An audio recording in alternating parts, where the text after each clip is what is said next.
Welcome back to the podcast, everybody. I'm your host, Michael Fulguera, and I'm joined by George Fulguera. Oh, fuck, I fucked up my mic. Okay. Co-host, George Fulguera. We're riding through it. Completely ruined my introduction. No one cares about your introduction. That fucking hurts. I can't even lie, dude. That actually hurt. You're the Fuck. favorite of the group, of the duo. Yeah, Stop moving the fucking tape. to our 4 listeners. Bro, we're like at 15 on average per episode. 15 to 20. I'm not hating. All right, so keep moving the table, and you're going to keep fucking up my mic. Thank you. You got it. What happened this week? The Heat lost to the Orlando Magic, and He got blown out. actually, before we get into basketball, I'm sorry for those of you that have been waiting for the YouTube video to drop. This new camera really is messing up like everything. Like, I'm not gonna lie, like not messing up everything, but it's making things more difficult. I'm not gonna lie. I'm trying to really figure everything out. We didn't get blown out. Weren't we down by a lot last week's episode and this week's episode will be on YouTube. Hopefully this week. Fingers crossed. You got it. But yeah, for now we're back to like audio only. It kind of like sucks. It's whatever. I watch the YouTube videos. I don't listen to the episodes though. Okay, so let's hop right into Heat Week. I thought we were getting blown out at one point by them. No, we were blowing them out. Yeah, we were up by 17. All right, we gotta talk a little bit louder. We were up by 17 in the second quarter. Yeah, with like 8 minutes left, which was then Bosch had a his good thing. jersey retirement, and all hell broke loose. Yeah, then Bosch had it. No, exactly. Exactly. We rested too long. We were ice cold. This is the most unprofessional thing ever. In the halftime, Dwayne Wade got out of the locker room to speak about Chris Bosh's retirement. Why is that unprofessional? I fucking hated that The whole shit. team was sitting there. You're fucking playing. Watching. Yeah, I'm exaggerating a little bit, but still, I don't think he should have spoke. It's no big deal. Take him out to dinner or something, bro. Don't fucking speak in the middle of the game that Take you're him playing. out to dinner. Jeez. All right, so we only scored 19 points in the second quarter and 19 in the third. They dropped 34 in the third quarter. So that was really the swing. Yeah, that was the swing. We got to play better, man. Like, this was a huge game. Yeah, and like Waiters played good. If we would have won this game, we would have been very comfortable. But the fact that we didn't, Waiters played really good. And by the way, Waiters has been snapping lately. It put us in a shitty spot. Like, you know, like it knocked us out of playoff contention.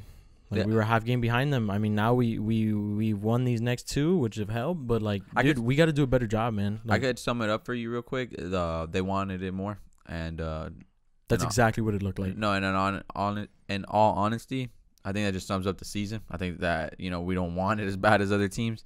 So I know that sounds really harsh, but I just think that game right there, Orlando really beat us to the punch. They said, "Fuck that, you know, we're not gonna roll over and die. We're gonna make something happen," and they did. However, Waiters has been playing really good with us this week, though. Yeah, snapping, like confident on another level. I gotta figure out how you did your mic, because my mic is like in my face. Dude, I'm actually a little uncomfortable though, because I lower a lot to talk. No, I'm not, that's like, where I was at as much as you do. Yeah, it was uncomfortable. I'm a heavy guy, bad back. You know, I can't. I gotta get the right posture. I mean, like, it was a very even game. We shot 42% from the field. So did they. We shot 81% from the free throw line. Might be a season high. I don't know. They shot 70%. We shot 30% from the three. They shot 33%. They completely out-rebounded us by 16. To 39, which is crazy. But we had more points in the paint. They had 9 more offensive rebounds, and we still had more points in the paint. 15 turnovers for them, 11 for us. 13. We have more fast break points. What the fuck? You look at the stats, you think we should have won this game. Yeah, we should have, man. It's just we didn't really I don't know. We didn't buckle down, dude. Yeah. They were coming off a back-to-back against Philadelphia, a hard-ass Philly team to beat in their house.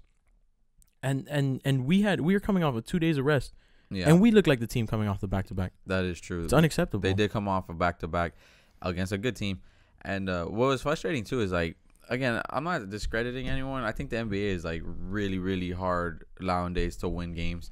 But you're up by 17, man. You have to make that decision right then and there. Like, the rest of the game is not going to be easy, you know? Like, the game is split into halves for a reason. And we're up by, in the first half, we're up by 17. You got to, in your head, say, okay, this is a chance to really fucking, you know, put the foot on the gas and just put them out. Like, go ring that bitch up 25, 30 points. It's not that easy, don't get me wrong, but it didn't look like we wanted to. Like, I mean, it was like, it looked like just traditional Miami Heat. Third quarter struggles. Team came back into it. They jumped ahead. And then there you go. We're fighting from behind always. And if I'm being completely honest here, no matter who makes the playoffs, whether it be us, whether it be them, whether it even be Charlotte, any team that makes the playoffs are very well deserving that make that final spot. Orlando has had a really tough stretch of games, and they've won a lot of them. They've beat Golden State, I think. They beat Golden State. They beat Milwaukee in Milwaukee. They beat Milwaukee in Milwaukee. They beat Toronto in Toronto. Yeah. They beat Indiana in Indiana. Yeah. They've been playing amazing. Which, they by the beat way, Philly in Philly. The Bucks and the Raptors home records are crazy. Like The two best home records in the league. So, just to give you an idea. That's why I said when they beat us that game, we said it right away. We're like, we can't get mad at them though. Like they've been playing great basketball. We've always struggled against the Magic for some reason, but I mean we can't get mad. They deserve it. Like they're out there busting their ass, making a push, and I mean they have good coaching, very well deserving, and they have good players. And at the end of the day, whoever makes the playoffs is gonna get fucking clapped by Milwaukee. So, yeah.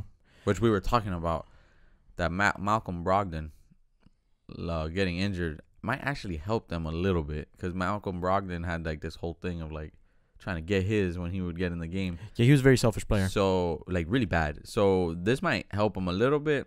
But in the playoffs, you need all the help you can get. So, we'll see how it goes. Next game of the week came against the Dallas Mavericks. Fun game to watch. Over 2,000 Slovenians were in Miami to watch this game. Dude, fun game to watch, though. Crazy. We won 105-99. We outscored Dallas 30-17 in the fourth quarter. And let me tell you something. Dragic showed the fuck up. Yeah. Dragic said this young kid's not going to punk me. Dragic had a better game than Nurkic. Like, he played like a monster, dude. Dragic had, I think, his second career triple-double. 23 points, 12 rebounds, 11 assists for Dragic. Yeah. 9 for 17 from the field. Oh, he played so good, Had the highest plus-minus of the team. He played so good. He played amazing. Dude, there looked like a point in that game where he was going to pass out. Dude, he just didn't stop running. Like, he was just running back and forth. That's how he plays, Like he lost the ball. Yeah, there was he the one ran where back. He dove. Or something. No, he like tipped it out. He stole it. He stole it. He turned it over, or he missed a dumb shot. They went on a fast break. He tipped it out of the guy's hand. He dove to make sure it didn't go out of bounds and saved it. Got up and sprinted down court. He was dying, dude. He was dying. That's how he plays, 110%. Lunatic. He doesn't know anything else. It was really cool to watch Dragic and Doncic, or Doncic, however you say it, exchange jerseys at the end of that game.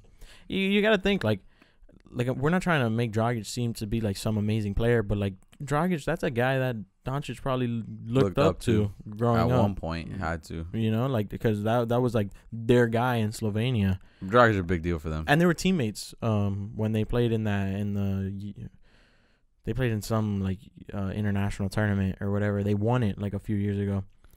We shot 44% from the field as a team, which is really good. 23% from the three, which I like to see winning games because it shows that we don't need the three ball. I think that's something that we should, take into consideration. I feel like we shoot a lot of threes, bro, and it's like really useless.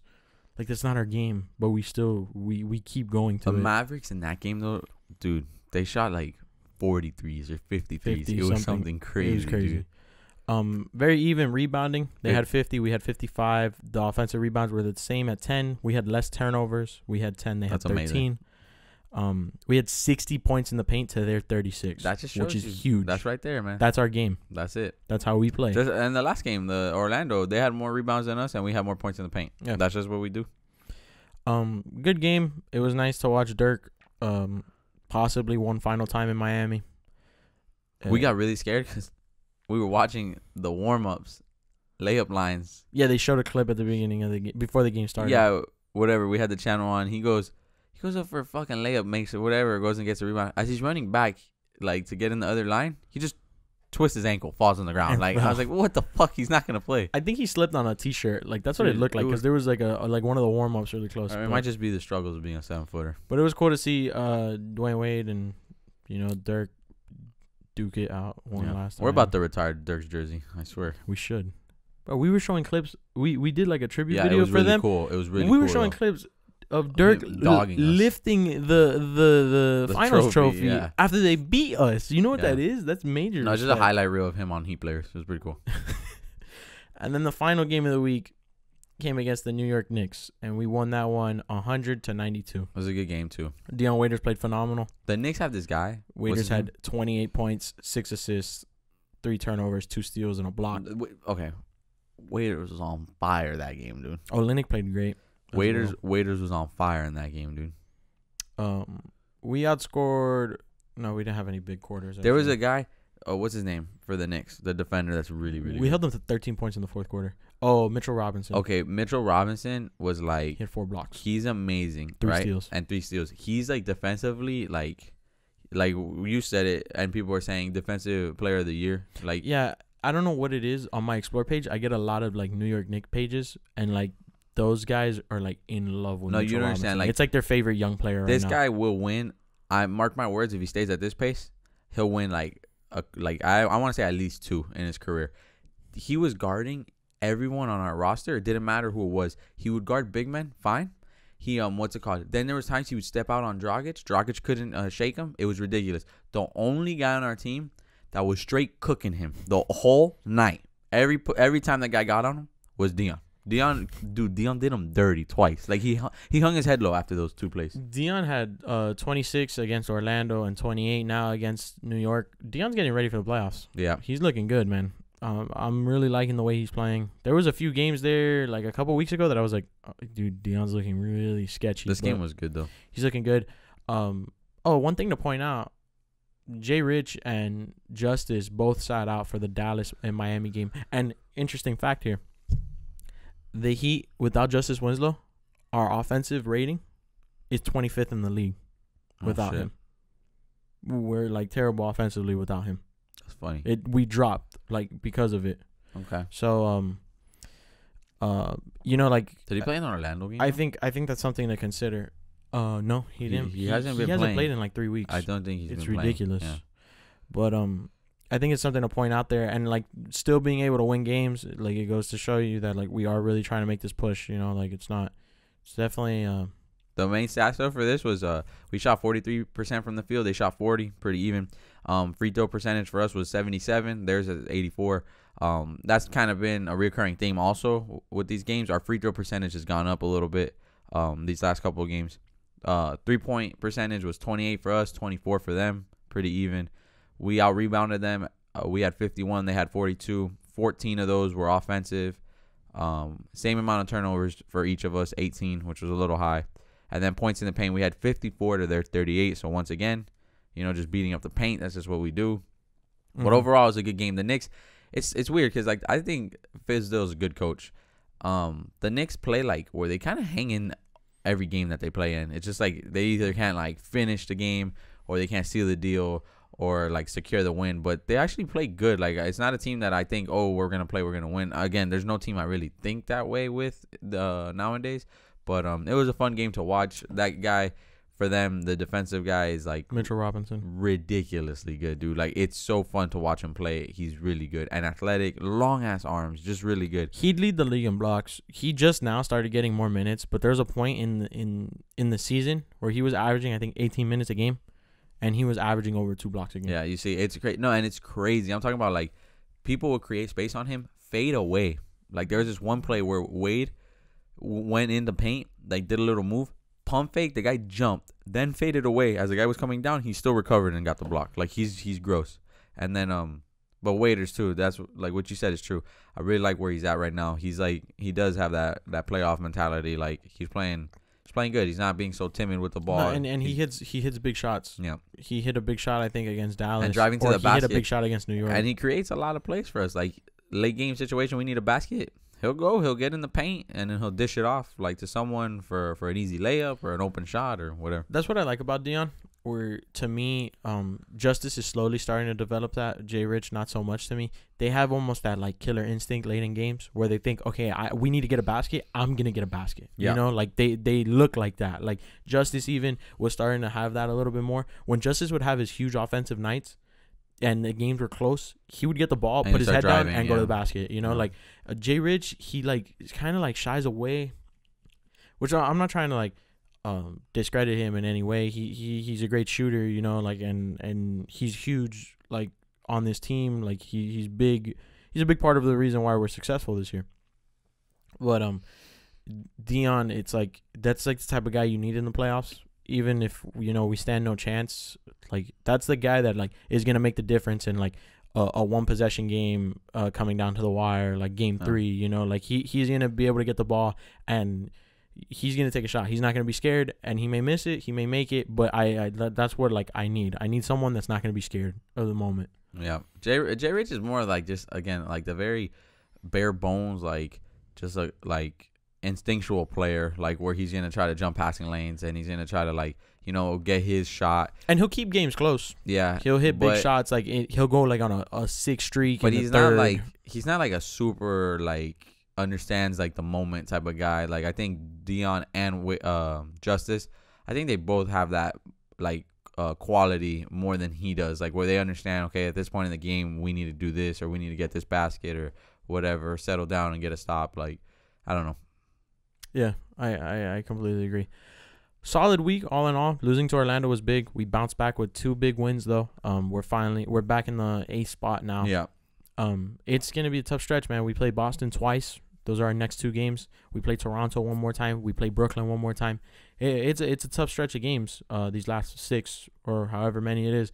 It's just a matter of us buckling down though and getting it done. We've been doing it for like 5 weeks. It feels now we're finally back at that 500 spot. Hopefully, we could 6 games left. We're gonna make it happen. Let's hope we're like 4 games over 500. Either that or 6 games under 500 at the end of the season. Okay, that's I don't want anything else. Yeah. In other news, what happened this week, George? Enlighten me.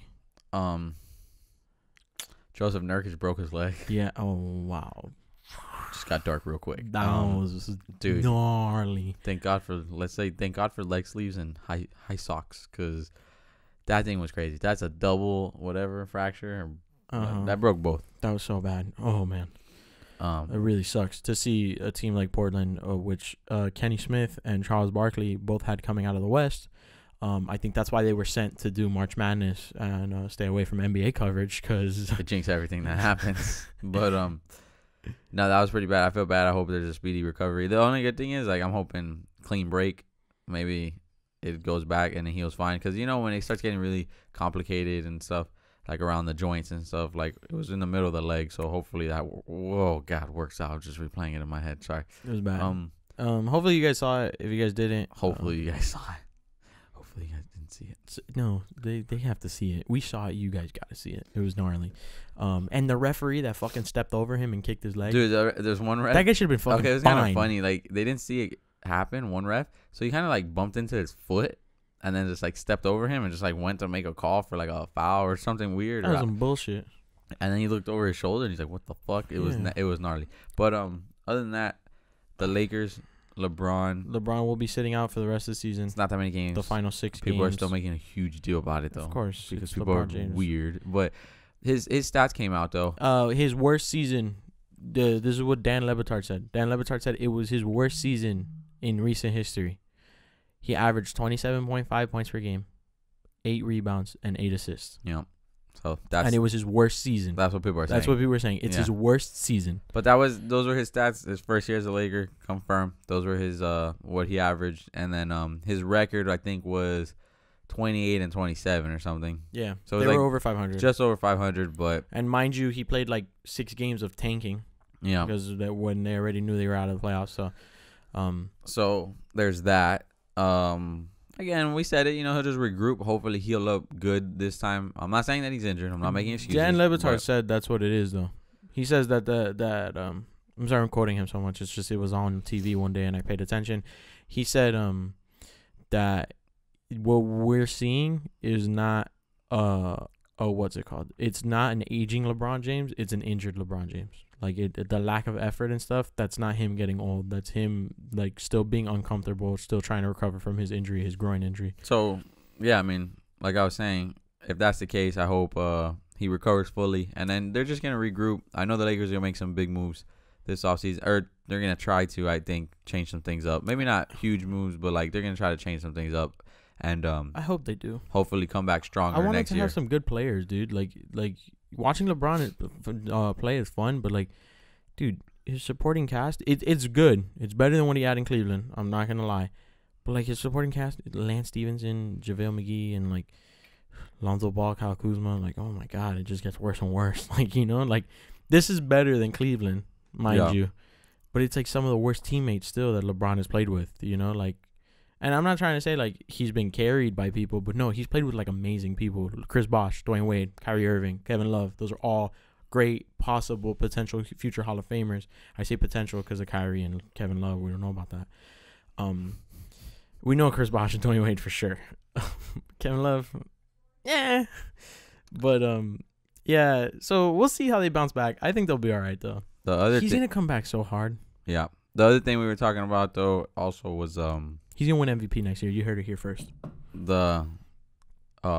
I didn't catch the game though, but the Rockets and the Bucks played each other. So there was like a huge hype for it because Giannis and James Harden, and this was gonna be not the deciding game, but people get dramatic, so they make it seem like that. So they said like whoever wins tonight, whoever has a better game gets the award tonight, like whatever. So that's what people were saying. And that game put people to sleep. It was so boring. I didn't catch it. I didn't even see the stats. Both the MVPs average. Both the MVPs dropped like 19 or 18 points. Like, what the fuck? Yeah, dude, that sucks. You know how shitty I would have been if I would have sat down for 2.5 hours to watch that? Yeah, dude. And that was it a late game? It was in Houston? Or? No, I think it might have been in Milwaukee, but I think it was only at 8 p.m. But yeah, okay, look. I know you can't be decided by one game. We might as well just get into this MVP talk one more time. But dude, you just look at the Rockets. The Rockets beat the Warriors without James Harden. The Bucks lost to the Cavs without Giannis. Just to give you an idea, like you can't sum it up with just one game, but you kind of can. I'm not trying to discredit James Harden though. He's had like 5 more 50-point performances. The Bucks beat who without Giannis? The Bucks lost to the Cavs without Giannis. Oh yeah. But yeah, I think OKC did the same thing. I think OKC won a big game without Paul George. Probably. I forgot what game it was too. I don't want to say it's the Warriors, but something crazy. But yeah, and both of the teams, people are like, oh yeah, but Milwaukee was built around Giannis. Houston was built around James Harden. Yeah, that team is specifically made for James Harden's offense. It is not a single ISO ball player. Yeah. A bunch of people that sit in corners and can knock down threes. Yeah. Big men that rebound really well and run the pick and roll really well. Yeah. It was designed that team was built for him. So the people that say, "Oh, Milwaukee is exactly like it was perfect for Giannis," and they had some big. It goes both ways, bro. And they have some big time defenders because they lack one on the court. You know what I'm saying? So yeah, no. They have a great rim defender, rim protector in Clint Capella, and then you an have amazing one-on-one defender. One of the best one-on-one defenders right now in the league, in PJ Tucker. So a great backcourt defender in CP3. Yeah, so it was like you can't make that argument about Milwaukee like being Giannis's team because he's surrounded by shooters and that's why he's performing so good. I mean, they built a team to like complement his play style, but I mean, I don't know. Like I just think that Giannis has a better effect. Like Giannis is like they need Giannis more than like the Rockets need James Harden, if that makes any sense. Like I think have it the other way around. That season. Okay, this is gonna be fucking crazy. People are gonna really get mad at me. But last year they lost to the Warriors. Have it the other way around where James Harden sits and CP3 plays. The Rockets might have made it out. Yeah, like honestly, I think you can make that argument. Honestly, you might be able to say that. Like, I think so. James Harden is great, but earlier in the season he went on this tear where he was dropping 40 points a game or 30 points a game, and whatever happened was, you said it like you're like he doesn't need to do it though. Like we were talking about it, that's not what he needs to do to win, or help them win. Then finally he sat out this one game. They won, and then you're like, there you go. That's the answer. They beat the Warriors. Yeah. Like a fully healthy Warriors team. Not a single person sat out that night. Because we had been talking, and we were like kind of saying, like, do you think like it really makes that big of a difference? Or it's like a mental thing? Like, do you think like he really needs to like be doing this for this team to be successful? Then later on, he sat against the Warriors. They fucking beat the Warriors. And it's like, there you go. You didn't need his 30 or his 40 or his fucking... I don't know, like no. He's and he's putting on a show. He's gonna average. He's gonna end the season averaging 36, 37 points per game. That he has. That's of the 50-point games. He has 5 50-point triple doubles.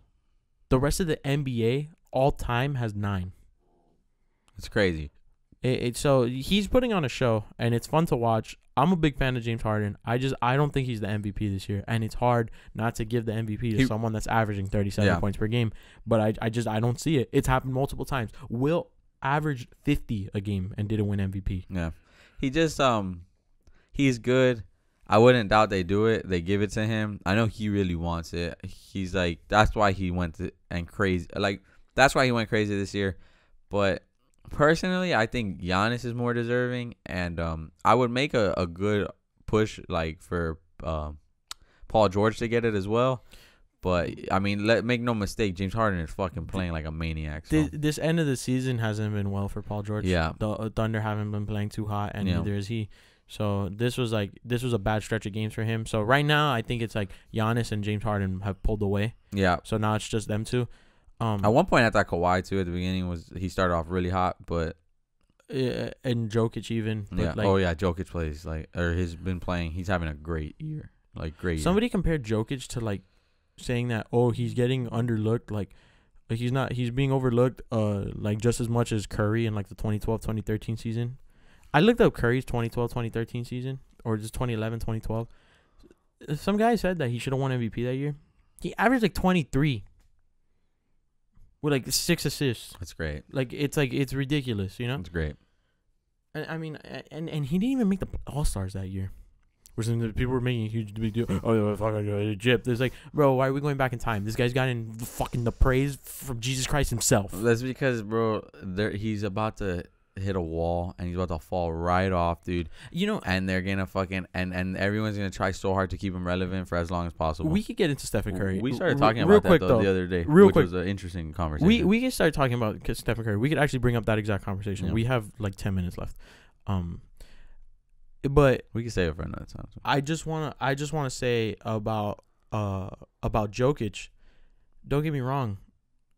He could be in the MVP talks, but dude, he's averaging 20 and 10 and 8, which is amazing.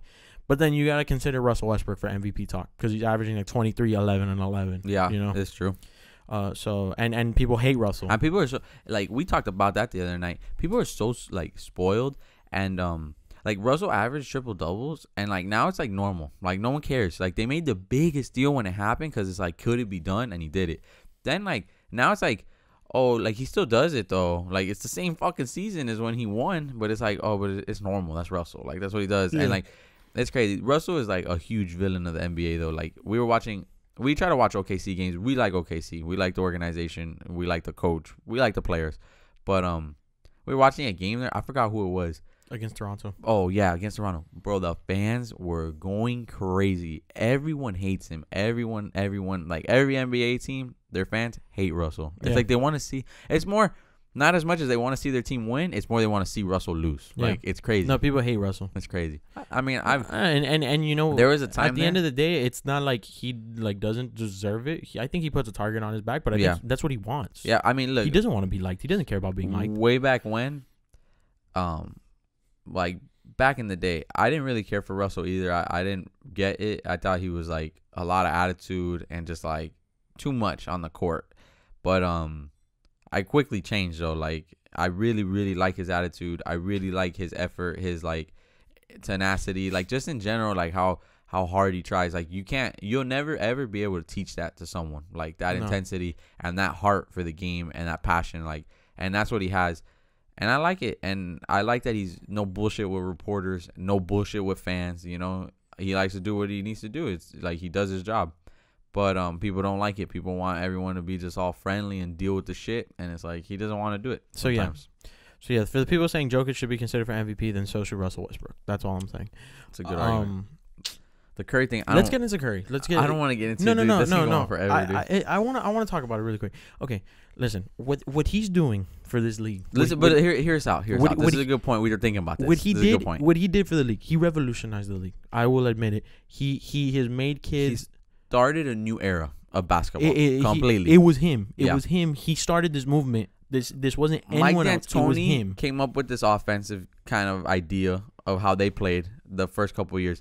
But Curry changed the whole kind of landscape. He made this whole thing a reality. And for those of you who don't know why we're bringing up Mike D'Antoni, he ran a very similar offense to what the Warriors were running before the first 2 years before they got KD. Before they got to with the Phoenix Suns and Steve Nash and Amari Stoudemire. It's like I don't know how to call it. It's like a quick offense where you get into your offense like the first 8 seconds. You're trying to get a basket the first 8 seconds of the shot clock. That's like basically and like it was what you're high shooting pick and for. roll, and then just that. Like that's how they played. A lot of shooting because Steve shooting. Nash was like a huge like. But there was something where Kerr was an assistant coach or something. He coached under him at around that time. Mm-hmm. Mike D'Antoni said this shit's not working. Retired. Steve Kerr got his own job. Put that shit into effect. Mike D'Antoni. There's a Sports Illustrated article on this. Mike D'Antoni saw them fucking win, and he's like, I'm not crazy. That shit worked. I'm going to get back into it. Yeah. And that's what he's doing now with the Rockets. And that's why the Rockets match up so well against the Warriors. Yeah. But, okay, anyways, we have 8 minutes. Okay. So, go ahead. Your point was really good, actually. Stephen Curry revolutionized the game of basketball. He started this. This is a new era of basketball, and he was the catalyst. He started it all. My argument is, though, the way the league has shifted because of him, he's going to get passed by so many people in the record books. And it's because of what he did. He started this movement. He's going to make first all time well before he retires on the three-point list. And people are talking about that. Like, that's the point they make. 30, 40 years down the line, that guy's going to be 10, 15 on that list. Okay, and before you think we're fucking crazy, there's stats to back it up, though, that we think are going to make sense later. There's already 4 guys in this league. I think it's Bradley Beal. I think D'Angelo Russell. Damian Lillard. I think even CJ McCollum. They're on a better pace than Curry was for all-time three-pointer made at their age. D'Angelo Russell, I think, is like the youngest to ever hit, or like second youngest to hit 500 threes all-time, like in his career. Bradley Beal, Damian Lillard, and CJ McCollum, they all fall under this thing where they hit 1,000 threes in their career quicker than Stephen Curry. Yeah. So, and listen, like let that sink in. Like, those players have hit 1,000 threes quicker than he has. And yes, he might have been plagued with injuries and stuff like that. But you have to think, he, like, what you're saying, what my brother's saying is 100% true. Like, when you think of all time, no doubt in my mind, he's gonna end there. And people think that's gonna be a number that's gonna be untouched for a while, because the players that are there now haven't been reached. Those were, like, you know what I'm saying? Yeah. But again, those were specific 3 shooters at a time where not everyone shot threes. Yeah. Nowadays, 1 through 3 shoot threes, and not even 1 through 5.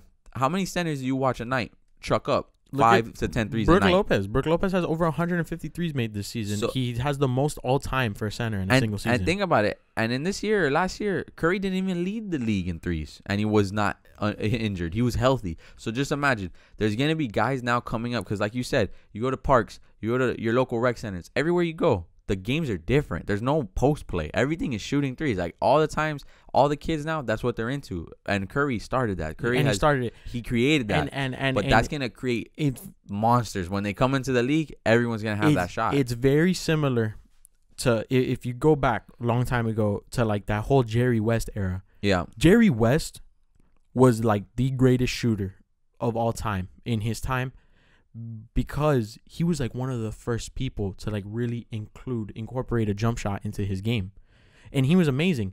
So really, and I'm not trying to, I think Jerry West was like, bro, that's the logo. That guy's amazing. Yeah. You know, you could look up, like, from a long time ago, like, highlights, and you could look at stats and stuff. That guy was amazing. So this is no disrespect to Stephen Curry. Stephen Curry is gonna be like the Jerry West of this era. He's gonna be looked at. But just like Jerry West, people paid attention more to Will. People paid attention more to Bill Russell. People paid attention more to Elgin Baylor. It's gonna be the same thing, you know. Like, yeah, Curry did a lot. People are gonna look at LeBron. People are gonna look at Giannis. People are gonna look at KD. You know, like, yeah, like, and what you say it's just so true. It's like we don't have any doubt in his ability to reach crazy milestones and beat records. But what we're saying is that our theory is that he is not going to be the one guy. Like, everyone, when he won those first 2 years that they were playing, everyone thought, like, this is it. Like, this is the next greatest of all time. Like, and it's true. And if you ask around the league, they do polls all the time. Players say if there's one quality that they could take from any player in the league, it's Stephen Curry shooting. And it's the truth. Yeah. Off the ball, off the dribble, He's like the greatest shooter ever. But what he's creating is he's creating monsters. Like everyone that's coming into the league now has to have a 3. And if you don't have, look at this, look at it how it is nowadays. If you don't have a 3, honestly, all eyes are on you. Everyone, what's it called? Criticizes Giannis. Everyone criticizes Ben Simmons. Mm-hmm. You cannot not have a 3 nowadays. Yeah, and it's gonna be he'll reach the milestones. People are gonna surpass him. I don't think he's gonna be. He's not gonna hold that record for as long as people think. And they're gonna surpass him very quickly. Yeah. Okay. He's not gonna be that. I first, when you spoke about it, I really did think, I was like, dude, like, chill out, whatever. And then when you look into it and you realize there's a couple of players now that they're quicker to a certain amount of threes. They've reached milestones quicker than then he I'm did. like, dude, now it makes sense. Like, I think the stats back it up. I'm not discrediting him. We've said it multiple times on this podcast. We'll continue to say it. He is right now the greatest shooter ever. Yeah. Right now. He's going to get surpassed, though. There's nothing wrong with that. Everyone's going to get surpassed, bro. A time comes when it's over. Like, look at even, like, Kareem. That point, his 33 all-time, 33,000 or 36,000, it's going to probably end up, LeBron's going to end up passing him, or someone's going to end up passing him. So there's nothing wrong with it. We're not talking shit about Curry. I'm just saying that, like, you know, people make it seem like he's amazing because he's gonna hit number 1 like early in his career still, which he's like 30. It's not that early, but dude, people, they're gonna, the record that he sets, people are gonna blow him out of the water. Yeah, we think he's gonna get surpassed. That's our take. I don't know. If you guys disagree, let us know. That's a little bit of a tangent, but it was a fun, I think, an interesting conversation we had that night where we started breaking it down and started thinking about it. Yeah, if you guys like this, let us know. We could start bringing up topics. Maybe suggest to us some topics that we could talk about. Something similar to this, you know, like kind of considering like hypotheticals and stuff. It's kind of fun, you know, or like, you know, matchups from like teams back then to like teams now. Oh yeah, we like doing stuff like that. That's fun. I think those are fun because there's no right or wrong. Yeah, so let us know if you guys, you know, like this. I thought it was fun to get into, honestly. So. Yeah, me too. That about does it, though, from us, guys. If you guys aren't following us on social media, be sure to do that. Instagram, it's Biscayne Boys Podcast. Twitter, at Biscayne Boys Pod. If you're listening on iTunes or Spotify, make sure to follow the podcast or subscribe. Leave a rating if you can. It'd be really appreciated. If you're watching on YouTube, go ahead and hit that subscribe button, hit that like button, all that good stuff. Thanks for tuning in. We'll catch you guys next week. Peace out.